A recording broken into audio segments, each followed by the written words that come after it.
The conspiracy thriller series The Terminal List just completed its first season on Amazon Prime. While the series ended with high critical acclaim and was one of Amazon Prime's most popular original series, it's unsure whether it's getting another season. In this video, we'll find out what the man behind the series, Carr, has to say about a potential season 2 and much more. Starting off with the season 2 rumors. Based on Jack Carr's first novel, The Terminal List, the series by the same name has certainly received a lot of success. In its first week of streaming, it quickly reached number 2 on America's most streamed shows. It collected up to 1.6 million minutes of streaming, even though it's gotten not a lot of positive reviews by critics and has a 40% on Rotten Tomatoes. The numbers don't lie. Now fans are wondering whether they'll get to see the former Navy SEAL James Reese, played by Pratt, again or not. Well, the creator of the James Reese universe, Jack Carr, recently sat down with Daily Mail and spilled all the beans. He revealed that Pratt, who's also the executive producer on the show, has discussed the possibility of a second season with Amazon. He explained that Amazon is up for it, and so are the stars. Hold up, before the fans get too excited, Carr did caution that, quote, "It could all fall apart. We don't know what it means, but we sure hope it isn't true." The writer also mentioned that season 2 could be based on his second novel, True Believer. This book is from the same universe as The Terminal List, so we'll definitely be seeing Pratt reprise his role. Just like season 1, it would also have 8 episodes. Well, we sure can't wait for this show to go on the road. Moving on to more details about the second season. What else do we know about this intended season? While Reacher's second season will be based on the 11th book in the series, The Terminal List will be going in chronological order. David DiGilio, the showrunner of this thriller series, recently sat down with comicbook.com to discuss the upcoming project. He confirmed that they're intending to use Carr's second book, True Believer, for the source material for the next season. He also encouraged the fans to get their hands on the book and read it, claiming that it would be, quote, "the blueprint of the next season." Well, what's this book about? From the book's synopsis, it seems that it's another political thriller. After James Reese gets a presidential pardon for all the crimes he committed in the first book, he's tasked with a huge mission. The mission involves a worldwide terrorist plot made by an Iraqi commando. Wow, the stakes are definitely higher in this one. That's not all. Apparently, Reese shares a complicated history with this commando, and we wouldn't have a Jack Carr book without a conspiracy. In this one, Reese uncovers a conspiracy that involves a CIA traitor and a big assassination plot on someone really significant. Well, that certainly got us excited for what's to unfold in the new season. Even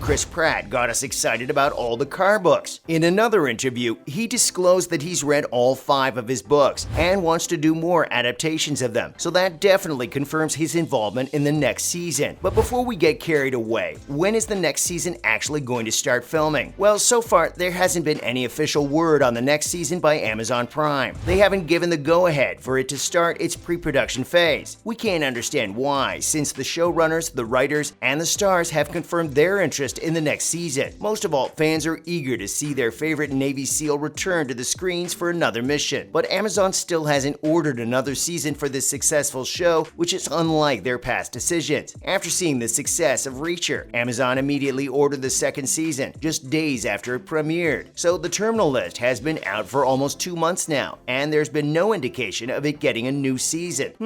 We wonder if there's something else that's stopping them from giving the go-ahead. Maybe it's the criticism the series has received. Let's dive into that criticism. Despite being the most popular show in its first week of premiering, the series has suffered plenty of criticism. Why is that? Well, many critics believe the show promotes right-wing ideology. The Daily Beast critic Nick Schager called it a right-wing fantasy show. He mainly targeted Pratt's character and thought the show idolized all the crimes he committed on the basis of revenge. He also mentioned how the show just had a lot of, quote, beers, guns, country music, so it was just made for the right-wing viewers. Some critics thought the show was just all about military strength and didn't have anything holding it together. With all of this bashing, it seems that Amazon might be reluctant to greenlight the new season and continue Reese's story. Or maybe they're working to give it a fresh change and make it appealing to a wider audience. Well, the creator of the show, Carr, wasn't really looking to appeal to the critics. In an interview, he simply stated that the show wasn't even made for the critics, so the reviews didn't bother him much. He further explained that his books and the show never really take a particular side. He stated that none of the words like liberal or conservative are even mentioned in the show, so it made no sense why the critics would bring them up. Carr expressed that he made the show for all the war veterans instead, who could just watch a show and see themselves in it. He didn't want to include any, quote, woke woke or anti-woke stuff. Other news. And now, let's take a look at how this show was created. Many of you would be surprised to know that talks for filming The Terminalist began before the book had even hit the shelves. 2 months before the book was about to be published in 2018, the author was approached by his old friend Jared Shaw. Shaw was also a former Navy SEAL and got an early copy of his book. Jack had helped his friend Jared find a job after he left the SEALs, and his friend just wanted to return the favor. He shared it with Chris Pratt, who was a friend of his, and the actor loved it so much that he wanted to bring it to the screen. Why wouldn't he love it? Apparently, the writer had based James Reese's character on Chris Pratt, so he could definitely see him playing the lead character. Carr also revealed that during the filming of the show, he pushed Pratt so much that he feared he'd collapse. Chris was called in for almost every scene in the show and had to go through some intense training for the role. Well, all of it has paid off. Apart from being the producer, how else was Carr involved in the show? Jack Carr didn't stay behind the camera and manage the show's production. He stepped up and even gave his debut performance on screen. Yep, if you watch the show again, you'd notice the writer plays a villain and gets shot by Pratt. Quite a short and devastating cameo, but it's still something. Carr also shared his Navy SEAL expertise along with other Navy SEALs on set. They advised on the different weapons that should be used, different military tactics that should be shown, and other equipment that's used on these kinds of missions. So he definitely had his hands busy. So what's the writer up to these days? Apart from looking after his family, especially his special needs son who has a rare genetic disorder, Carr is busy working on his next novel. He's currently writing his 6th novel in the James Reese's series. While sharing his writing process, he said that he locks himself inside a cabin in some woods. He does this so he could only focus on his writing and doesn't have any distractions ruining the flow. But he does this while keeping his safety as a priority. Carr explained that because of his military past and present, he's a target for a lot of people, which is why he's taken a series of precautions. He didn't disclose what those precautions exactly were, but he did mention that he makes the location of his home super hard to find. With the recent attack on author Salman Rushdie, those anxieties have heightened for Carr as he's going to strengthen his security even more. While he's committed to bringing the 2nd season, he's also interested in launching his stories onto a bigger screen. He aims to write for projects in Hollywood. Well, we can't wait to see a feature film with his name behind it. That's a wrap for this video. Are you excited for Season 2 of The Terminal List? Let us know in the comments below. Make sure to give this video a thumbs up and subscribe to our channel for more videos like this. See you in the next one.